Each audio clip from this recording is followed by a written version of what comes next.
October was a difficult month for equity markets, with global equities falling around 6% in the month.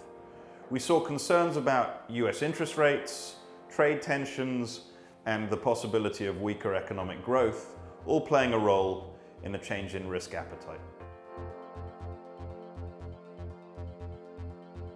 The market sell-off came at a time when we saw an increase in the number of US companies reporting. In general, those earnings have come in pretty well. US companies have continued to show good profit growth, a little bit ahead of where most analysts expected.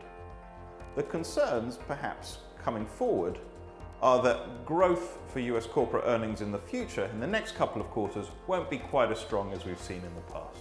And we've seen some small downgrades to expectations for the next 3 to 6 months. That's not something to be too concerned about, but it has perhaps weighed a little bit on short-term sentiment.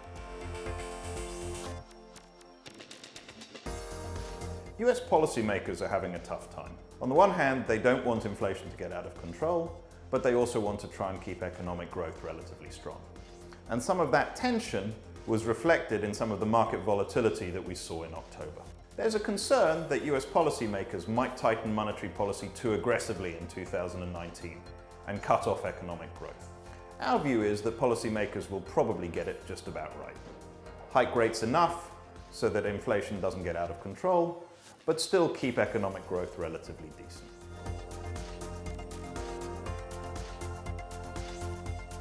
The negotiations around Brexit seem to be making some slow, painful progress, and the probability of an agreement seems to have increased. Now, whether that agreement can pass muster in Parliament remains an open question, but we'd argue that any progress is likely to be taken positively by UK assets.